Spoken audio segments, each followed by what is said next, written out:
Pemirsa, kami akan saat ini mencoba menghubungi dari kuasa hukum Richard Eliezer Ronald PC untuk membahas juga mengenai bagaimana hari ini yang juga menjadi babak terakhir bagi penasihat hukum Richard Eliezer untuk bisa menyampaikan pembelaan bagi kliennya. Kami akan coba menyapa Bang Roni. Selamat pagi, sudah bergabung. Selamat pagi, Mas Marvin. Baik, Sehat. salam sehat juga Bang Roni. Kami konfirmasi apakah nantinya akan menjalani agenda terlebih dahulu? Betul.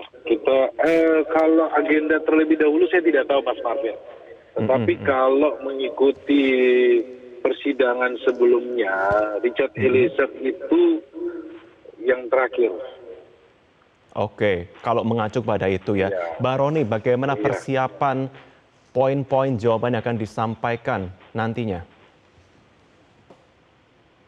Iya, bahwa kita melihat dalam replik dari jaksa penuntut umum yang menyatakan bahwa pertama Richard Eliezer berdasarkan loyalitas di dalam Kamus Besar Bahasa Indonesia, loyalitas itu artinya kepatuhan. Ini kan sesuai dengan pledoi kita ya, Ya, pembelaan kita yang sudah kita ajukan. Itu yang pertama. Yang kedua, yang disampaikan oleh jaksa penuntut umum terkait dengan dilema yuridis. oke. Hari ini kami akan menjawab di dalam duplik. Kami melihat bahwa di dalam replik jaksa penuntut umum menyampaikan perlu ada kajian yang lebih mendalam. Karena apa? Tuntutan jaksa 12 tahun tersebut sudah sesuai dengan SOP di internal kejaksaan. Tetapi menurut hemat kami, undang-undang harusnya norma undang-undang itu lebih tinggi ya, mengacu kepada Undang-Undang Perlindungan Saksi dan Korban ya. Di mana di Undang-Undang Perlindungan Saksi dan Korban diatur bahwa penjatuhan pidana paling ringan. Terus ada rekomendasi kepada LPSK. Oke. Sebelumnya tahun 2011 sudah ada MOU antara LPSK, Jaksa Agung dan Ketua KPK pada saat itu menyampaikan seorang justice collaborator itu dituntut paling rendah. Nah, tapi dalam persidangan Richard Eliezer, tuntutan Richard Eliezer ini berbeda dengan terdakwa yang lainnya. Oke, Bang Roni. Yang kami melihat bahwa JPU menyampaikan ada dilema yuridis ya. Nah, kami dari tim penasihat hukum melihat bahwa ini adalah bentuk kejujuran dari jaksa penuntut umum ya. Oke. Jadi terkait dengan dilema yuridis ini,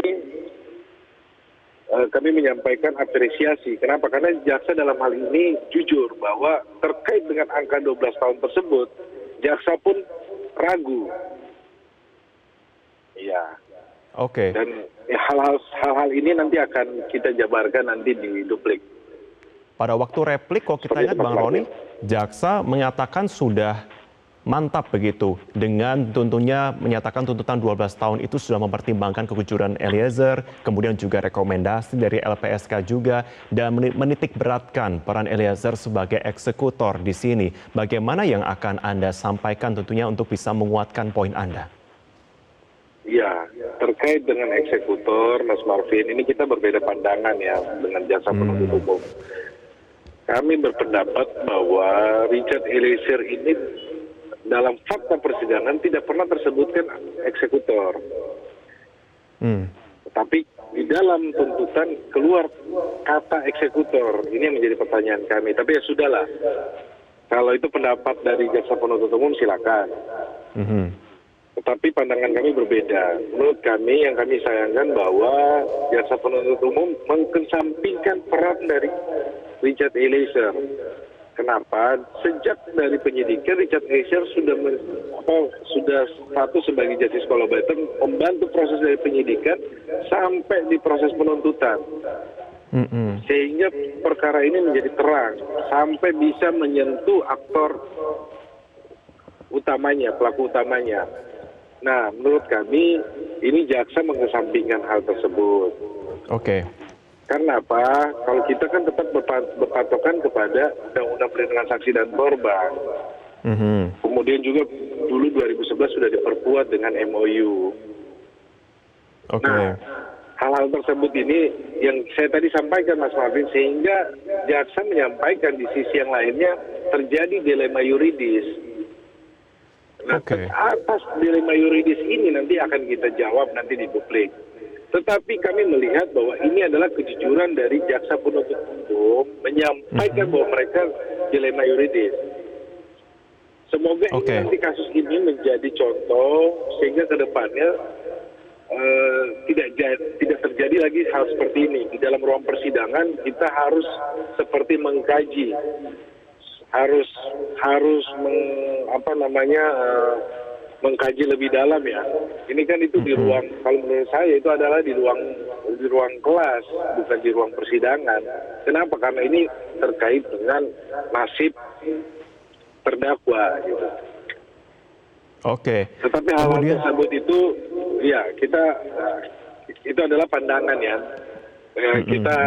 Kita lihat bahwa silakan saja jaksa penuntut umum kan punya pandangan hal tersebut, tetapi kami juga punya pandangan tersendiri ya. Ya, oke Bang Roni. Kalau misalkan kita lihat juga begitu ya, mau menilai bahwa jaksa mengesampingkan begitu beberapa hal-hal lain. Kemudian poin apa yang juga akan ditekankan di sisi lain juga untuk bisa meyakinkan hakim? Iya Mas Marvin, bahwa kita dari awal kita sudah menyampaikan dan klien kami ya sejak awal sudah konsisten bahwa dia berkata jujur, kemudian dalam proses persidangan juga pun dia konsisten. Nah, kita melihat bahwa fakta persidangan perbuatannya ada, tetapi di dalam KUHP itu kan diatur tentang penghapusan pidana. Sudah berulang-ulang mungkin para ahli hukum sudah sampaikan ya. Nah nanti kita juga tanpa mendahului majelis hakim, itu nanti kita akan sampaikan juga terkait dengan replik dari jaksa penuntut umum terkait dengan penghapusan pidana. Oke, kemudian kalau kita bicara mengenai kondisi dari Eliezer, Bang Roni, bagaimana kondisi dari Eliezer sendiri melihat dari tuntutan, kemudian juga tanggapan dalam segi jaksa penuntut umum dan juga mengikuti persidangan sejauh ini seperti apa? Iya Mas Marvin, kan kalau kita lihat bahwa ungkapan hati dari Richard Eliezer itu dia tuangkan di dalam pledoi pribadi ya. Yang disampaikan atas kejujuran kemudian dituntut 12 tahun. Ini kan menggambarkan situasi hati dari seorang Richard Eliezer. Kami dari tim penasihat hukum menguatkan selalu, memberikan semangat agar tetap percaya bahwa proses penegakan hukum, proses peradilan ini akan berpihak kepada orang yang tidak mampu dan lemah ya. Bahwa Richard Eliezer kita selalu sampaikan bahwa jangan putus asa, keadilan itu tetap ada. Kita akan berjuang terus, Mas Martin. Bang Roni, ICJR juga sempat mengirimkan amicus curiae. Itu menurut Anda apakah akan cukup bisa membantu meyakinkan hakim? Ya tentu saja Mas Martin, dalam proses ini atau proses sebelumnya kan kita sudah lihat ya bahwa sahabat pengadilan amicus curiae ini merupakan aspirasi dari masyarakat kan secara luas ya, bagaimana mereka menyampaikan aspirasi mereka terkait dengan dukungan kepada majelis hakim yang memimpin proses persidangan ini. Ini menjadi hal penting, Mas Marvin sudah berulang kali saya sampaikan, ini bukan tentang seorang Richard Eliezer, tetapi ini bagaimana proses penegakan hukum Indonesia ke depannya. Ini adalah... Ya, Bang Roni. Takut menjadi justice korban. Halo? Ya. Iya, baik silakan diulang Bang Roni, tadi sedikit terganggu untuk koneksinya.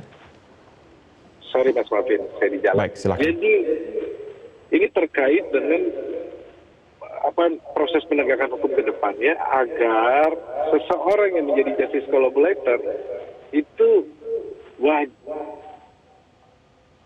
Hmm. Jadi supaya kenapa Mas Marvin, orang dalam perkara-perkara kejahatan yang rumit, yang sulit, Mhm. ketika seseorang menjadi justice collaborator, ini harus dilindungi oleh negara, harus diapresiasi.